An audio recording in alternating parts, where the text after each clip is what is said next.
Ce shiur dédié pour la réussite et la bonne santé de la famille Smama Bezrat Hashem.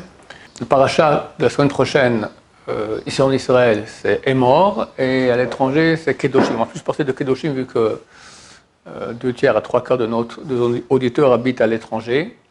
Le paracha de Kedoshim, un paracha qui est rempli de mitzvot, et beaucoup de mitzvot entre l'homme et son prochain.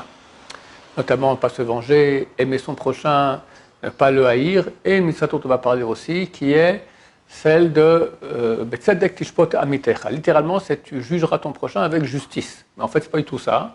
Ça, c'est ce qu'on croit comprendre quand on lit, mais en fait, il s'agirait d'en expliquer la chose suivante. Quand je vois quelqu'un faire une action, c'est clair que c'est une action qui est mauvaise. Il mange du porc, d'accord, par exemple. Ok, je lui dis, tu sais que c'est interdit? Il me dit, oui, tu es malade? Non. Bon, alors terminé, d'accord, je peux le juger négativement, il mange du porc et c'est interdit. Cette mitzvah-là, elle apparaît lorsqu'on a un doute. Je vois quelqu'un faire une action que je peux juger positivement ou négativement. C'est pas clair, d'accord? Alors si cette personne est une personne qui est cachère, normale, pas un grand sadique, alors si les doutes de le juger en bien ou en mal sont à peu près équivalents, alors il y a une obligation, c'est la mitzvah, il y a une obligation de le juger favorablement. Dire certainement, non, c'est pas le mauvais côté, c'est le bon côté que je dois prendre. Et c'est très dur parce que nous tous, on a une tendance pour monter notre ego de regarder les défauts des autres. D'accord? C'est là très très malheureux. Il faut travailler là-dessus pour essayer de voir toujours le bien chez les autres. Et savoir que comme nous, on juge les personnes, comme ça, Hachem aussi nous juge dans le ciel. Si on voit qu'il voit Hachem, que nous aussi, on n'est pas parfait, n'est-ce pas? Il y a du bien et du mal. Alors, quand Hachem voit que je regarde le bien chez les gens, il regarde le bien chez moi. Quand je regarde le mal, alors il va commencer à écouter lui aussi. Ça ne manque pas d'anges accusateurs dans le ciel qui vont accuser. Regarde, Rav Shaya, il a fait ci, il a fait ça, etc. Hachem Ishmor. D'accord? Donc, c'est le mitzvah de la Torah. Si la personne qu'on voit est un sadique, quelqu'un qui est d'habitude irréprochable, même si ça tend plus vers le mal, il y a l'obligation de le juger favorablement. Si ce n'est pas un tzaddik, c'est un homme kacham, comme j'ai dit auparavant, donc l'obligation elle est que si c'est équivalent, si ça penche plus vers le mal, il y a une mesure de piété, ce n'est pas obligatoire, mais une mesure de piété de le juger aussi favorablement. Et si c'est un rachat, un mécréant, alors même si ça tend plus vers le bien, il y a une histoire de le juger mal, d'accord? Un mécréant, on l'enfonce encore plus, un vrai mécréant, d'accord? Une ordure, d'accord? Alors là, même s'il fait une chose de bien, il faut dire non, certainement, il faut essayer de voir le mal qu'il y a là-dedans et le juger mal. Je vais raconter quelques histoires qui montrent à quel point on peut se tromper, à quel point les conséquences peuvent être absolument terribles. Une histoire qui est connue, peut-être j'ai déjà raconté certainement ici, mais bon, c'était il y a très longtemps. Cette histoire a lieu durant la Première Guerre mondiale. Ici à Jérusalem, il y avait la famine, tout simplement. Tous les matins, il y avait des corps par terre dans la rue, des gens qui étaient morts de faim. Terrible. Et il y avait quelqu'un qui avait un Napoléon. Un Napoléon, c'est une pièce en or, comme ça, qui savait, une petite fortune à l'époque, d'accord? Et il l'a caché, il l'a mis au-dessus de son armoire, comme ça, le jour où vraiment il y aura très très besoin, alors on n'est pas sur la paille, on aura de quoi un peu survivre encore un peu. Et son fils a remarqué, son petit enfant, il a remarqué qu'il montait là-haut, de temps en temps, regarder ce qui se passe, il voit la pièce, il prend la pièce. Il a compris qu'avec la pièce, on peut acheter des choses. Alors il va au kiosque en face et achète un gâteau. Et il revient avec le gâteau dans la bouche. Son papa lui dit, d'où t'as acheté ça? Ben, ouais, j'avais une pièce sur l'armoire, j'ai pris et j'ai acheté le gâteau. Quoi? Le Napoléon, une pièce en or, acheter un gâteau? Il fonce chez le propriétaire du kiosque, il lui dit, rends-moi le Napoléon. Mais de quoi tu parles? Mon fils est venu, il t'a donné un Napoléon. Et quand un Napoléon te l'a donné un gâteau, non, ça va pas, t'es un grand voleur. Mais jamais de la vie. Ton fils est venu, m'a donné une pièce normale, il y avait des pièces turques à l'époque, d'accord? Une petite pièce turque de rien du tout, qui vaut le prix du gâteau. Menteur! Il a pris sur l'armoire, là-bas c'était le Napoléon en or. Tu dis qu'il a pris une pièce en cuivre, rien du tout. Et commence une grande discussion entre les deux. Le type qui écoute, si tu veux, on fait un din Torah. Ils font un din Torah, donc un tribunal rabbinique, et le tribunal rabbinique l'oblige à jurer qu'effectivement, il n'a pas reçu le Napoléon et il a reçu une pièce en cuivre. Il y a des gens qui veulent ne pas jurer. C'est une très bonne coutume, parce que jurer, c'est extrêmement grave. Donc moi, je ne jure pas. Alors, dans ce cas-là, il faut que tu payes. Bon, ok, je ne vais pas payer en une fois, je n'ai pas l'argent, je paye sur quelques années, et commencer à payer comme ça une somme assez faramineuse. Le problème est que les gens ont dit, regardez, c'est honteux. Le propriétaire du kiosque, il a profité de la naïveté de l'enfant, il a pris le Napoléon, le gâteau à la place, l'autre, c'est son seul argent comme ça, il se retrouve à la paille, etc. etc. Et tout le monde se met à parler, évidemment. Plus personne commence à boycotter, les gens commencent à boycotter le kiosque, etc. Le type, il fait faillite, encore plus, tout ce qu'il doit payer, etc. Terrible. Après la guerre, quelques années, vient un type voir le propriétaire du Napoléon, lui dit, écoute, voici le Napoléon. Qu'est-ce qui s'est passé? Durant la guerre, ma famille, j'ai une grande famille, on était affamés, ça allait plus. Et je vais dans la route, je vois ton fils avec un Napoléon dans la main. Je lui dis, qu'est-ce que tu veux? Je vais te acheter un gâteau. Je lui dis, pas besoin d'un Napoléon pour acheter un gâteau. Passe mon Napoléon, tiens, je te donne une pièce et tu vas aller avec ça, tu vas acheter le gâteau. Le fils n'a pas raconté ça à son père. Et maintenant que ma situation est mieux, je te rends le Napoléon. Mais sache que sans ton Napoléon, je serais mort de faim. Moi et ma femme. C'était vraiment piquoir nefesh. Bon, à ce moment, tout le monde a su qu'effectivement, le propriétaire du kiosque était un homme honnête. Mais, en attendant, le type, il a fait faillite. Ses enfants, tout le monde se moquait d'eux à l'école. C'était terrible, terrible, terrible, terrible, terrible. Les rabbinim qui racontent cette histoire posent la question. Ok, après 120 ans, tout le monde va au Olam Haba. Comment on va les juger? Le propriétaire du kiosque, lui, il va tout droit au paradis. Le pauvre, on l'a accusé d'une chose qui est complètement fausse. Rabbi Yossé, dans le traité Shabbat, page 118, il dit que je fasse partie des gens qu'on accuse de choses qui sont fausses. D'accord? C'est un grand mérite, c'est pas facile, parce que les gens te parlent d'une chose, t'accusent, mais tu n'as absolument rien fait.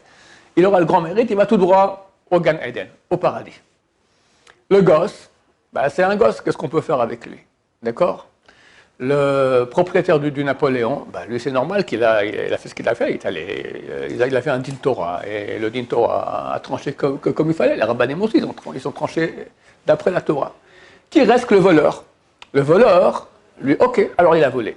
Mais cette situation de piquoir nefesh, sans ça, lui et sa famille crevaient de faim. Et dans des cas pareils, c'est permis de voler pour rendre si c'est vraiment un cas de danger de mort. Ok, alors tout le monde va au paradis. Mais pourtant, il y a eu un dommage terrible. Les responsables du dommage iront en enfer. Qui c'est? Les gens qui ont parlé. Tous ceux qui ont dit. Qu'est-ce que tu parles? Qu'est-ce que tu dis? Qu'est-ce que tu comprends? Peut-être que. Betzedek tishpot ametecha, tu jugeras ton prochain de façon juste. Ça veut dire, si c'est un type qui est sadique, un type bien, même si ça tend plus vers le mal, aller se tendre l'esprit pour aller essayer de dire non, peut-être qu'il y a eu quelque chose et qu'on n'est pas au courant. Et les gens parlent, et les enfants parlent, et les femmes parlent, et les hommes parlent, mais tout le monde, ça fait un grand et terminé. Et ça, ceux-là, ils iront pas au paradis. C'est clair aussi, ils iront peut-être à la fin, mais auparavant, ils sont à un passage assez pénible en enfer. Regardez à cause de vous, qu'est-ce qui s'est passé.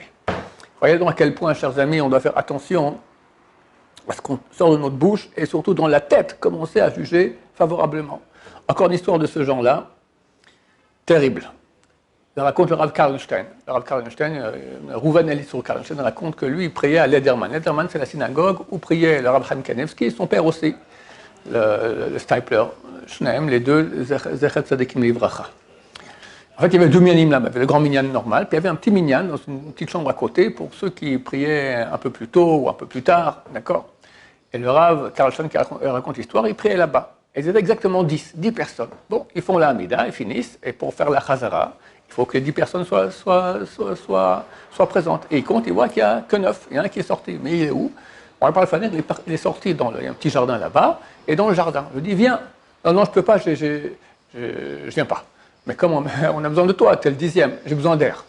Mais viens ici, aussi de l'air aussi. Non, ici il y a de l'air meilleur. Mais ici aussi, il y a un ventilateur. Non, je ne viens pas. Ils l'ont pris pour un fou. Ça va, viens ici, il n'y a pas tellement de différence entre là et là, j'ai besoin d'air. Non, ok. Bon, ils ont pris quelqu'un d'autre, ils ont trouvé dans la rue, hop, ils ont amené un 10e, hop, ils ont fait la chazara.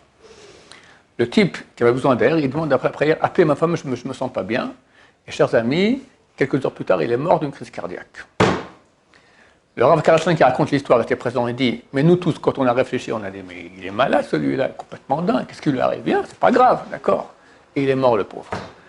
Comment on peut se tromper quand on juge quelqu'un et on ne sait pas à quel point les choses... Alors là, ce n'est pas à cause des gens qui l'ont mal jugé qu'il est mort, mais regarde à quel point le jugement, il peut être faux, et après on peut regretter terriblement comment je l'ai jugé en mal, alors que le pauvre, il était complètement innocent, il était en train d'agoniser. Dernière histoire que je vous raconte, histoire authentique aussi. Il y avait à Bnei Brak un avraire extrêmement pauvre, et il devait marier son fils ou sa fille. Il n'avait pas d'argent. Alors tous les copains se sont attelés à la tâche, ils sont allés demander de l'argent dans les familles, etc. Ils tournaient comme ça, et chacun lui a amené une petite somme comme ça. Au bout d'un moment, il a eu de quoi pouvoir acheter. Merci, Bessémer. Merci. Ok. A lieu le mariage. Ils viennent. C'est une des salles les plus somptueuses qu'il y a à Bnei Brak. Bon, on peut avoir la salle somptueuse, mais aussi là-bas, il y a différentes salles, les plus petites et les plus grandes. La plus grande. Le repas, on peut avoir 2 salades, on peut avoir 20 salades. 20 salades. Et plusieurs viandes, et plusieurs poissons. Et les gens commencent à regarder l'un l'autre comme ça et disent, ben dis donc, notre cher ami, on a pris de l'argent pour qui? Pour un riche, d'accord? Après le mariage, les gens continuaient, ils étaient engagés à donner de l'argent plusieurs fois pour qu'ils puissent payer toutes les dettes pour le mariage. Et les gens disent, écoute, moi je veux bien aider les pauvres, mais pas dire, t'as vu que le mariage il a fait. Et puis personne ne donne plus rien. Et le type se retrouve très très embêté. Parce que c'est vrai qu'il y a la salle, mais à part la salle, il y a l'ado, il y a les habits, il y a beaucoup de choses, beaucoup de... trouver un appartement, etc., les meubles, etc. Il y a beaucoup d'argent, pas que le mariage lui-même. Pour ça, il a besoin de cet argent-là. Alors, ce pauvre-là, il va voir, enfin, ce pauvre, entre guillemets, d'accord, il va voir le responsable et dire, écoute, je vais te raconter ce qui s'est passé. Je suis allé voir le responsable de ce oulam, de cette salle de mariage. Il avait les plus petits pour les pauvres et les plus grandes, comme ça, somptueuses pour les riches. Il a vu mon nom, il m'a dit, dis-moi, comment s'appelle ton père? Je lui ai dit, le mariage est gratuit. Qu'est-ce qui se passe? Ton père m'a sauvé la vie durant la Shoah. Et ça fait depuis des dizaines d'années que je cherche le moyen de lui rendre ce qu'il m'a fait. Lui a disparu, je cherchais des descendants. Et maintenant tu viens, moi je suis le responsable ici, je te fais tout le mariage, c'est moi qui le fais. Il n'a pas fait un mariage rikiki dans une petite salle, il a fait la plus somptueuse avec les meilleures choses pour Akaratato, pour reconnaissance du bien qui a été fait. Il m'a sauvé la vie. La moindre chose que je lui fais un mariage pour son fils. Regardez maintenant de nouveau les gens. Qui va imaginer une chose pareille? Le type, on donne de l'argent, il fait un mariage somptueux, tout le monde dit, bah, on s'est fait avoir. Regardez à quel point des fois il peut avoir des choses et si on ne réfléchit pas bien, on ne va pas faire ce que la Torah nous ordonne de juger favorablement notre prochain, alors on peut lui faire beaucoup de mal. Ce type-là, s'il ne s'était pas expliqué, bah, il aurait été à la paille, d'accord, il a besoin d'argent, les gens sont engagés, rien du tout. On va faire tous des efforts, tous.